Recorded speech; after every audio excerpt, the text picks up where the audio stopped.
Hi everyone.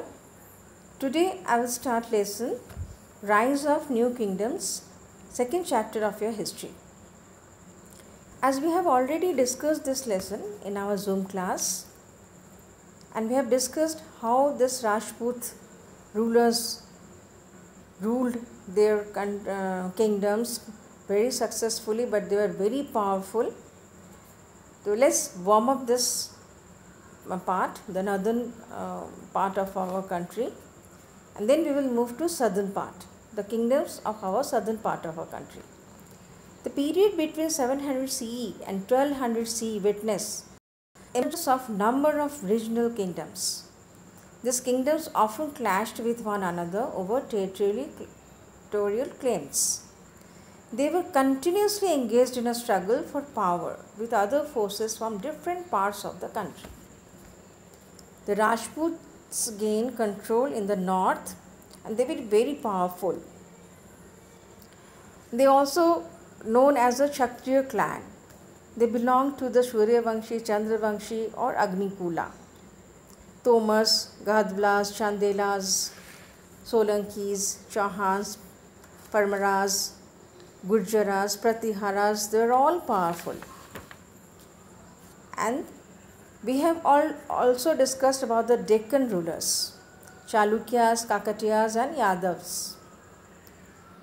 The most powerful king was Vishnuvardhan, who ruled over the region of present-day Karnataka. The kingdom was later taken over by the Delhi Sultanate. During the early medieval phase of the history, the Rajput rulers and the non-Rajput rulers were constantly at war with each other.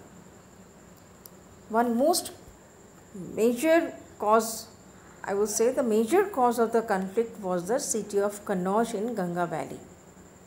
For centuries, the rulers of the Gurjara, Pratihara, Rashtrakuta and Pala dynasties fought for control over Kannauj. This struggle between the three dynasties is suitably described as the Tripartite struggle. Then fighting weakened all three and within 100 years. In the meantime, Muhammad Ghazni attacked our country. He needed a large army and a lot of resources and wealth for that. And he was aware of the wealth of the kingdoms of northern India. Money was required to raise a large army. He defeated the rulers of northwestern India and plundered cities, palaces and temples. The raid on Somnath temple was the most famous raid. The temple was demolished and its wealth carried back to Ghazni. After Muhammad Ghazni, Muhammad Ghori took over.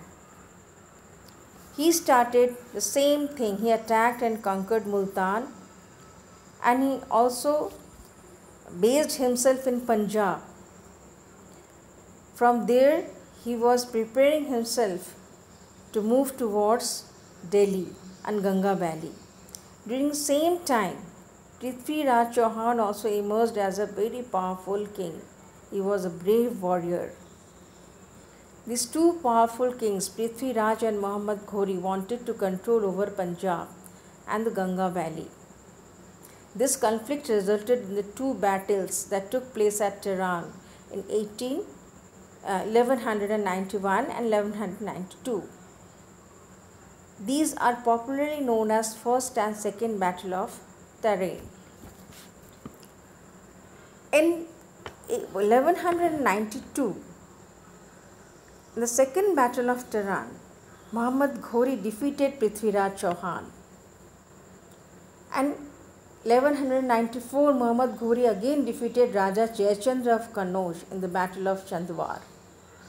He left his trusted generals Qutbuddin Aibak and Bakhtiyar Khalji in charge of the conquered territory.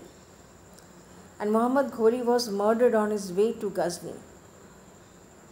He is known as the founder of the Turkish rule in India. Now let's move towards South India. Three important kingdoms were dominant in the south during this time. They were Pallavas, Pandyas and Cholas. The Pallavas had become extremely powerful during the 7th and 8th century. They built many beautiful temples out of stone. The Pandyas had established their capital around Madurai and were forced to reckon with the kingdom declined towards the 14th century. Next, Cholas. Cholas were very strong. I would say that they were very strong and powerful. The Chola dynasty was a strong empire in South India. And they ruled in South India for nearly 4 centuries. Their capital was Tanjore. And the greatest Chola king was Rajaraja Chola. He was also called Rajaraja I. He inherited a small kingdom, but within a few years it developed into a big empire with an organized army and navy. The beautiful temple of Brihadeshwara in Tanjavur in Tamil Nadu was constructed by him. After the death of Rajaraja I, his son Rajendra Chola occupied the throne. The empire became more powerful in the period of Rajendra Chola. And the people regard Rajendra Chola as the Gangaikonda Chola, or the conqueror of Ganga. The word Gangaikonda Cholapuram is formed from 4 words, which when read backwards means the city of the Cholas, to which was brought Konda, the river Ganga. It is believed that the Rajendra Chola filled the entire temple tank with water from the Ganga. Rajendra Chola laid the foundation of a new city, Gangaikonda Cholapuram, and a special coronation ceremony was held to celebrate and honor his victory. The Chola were very famous traders. Chola dynasty, they were very famous traders. The trade guilds were established. The profits from the trade were used for the development of the agriculture. The temples. Temples built by the Cholas are spectacular example of architecture and sculptural marvels. The famous temples of Thanjavur, Gangaikonda Cholapuram, were built by Rajaraja and Rajendra Chola. Carnatic style of music was originally sung in the temple halls. Inscriptions inform us about the hospitals near the temples. These inscriptions also give us a list of medicines maintained in the hospitals. Temples were the meeting places for the people. They also discussed their local issues in the temple.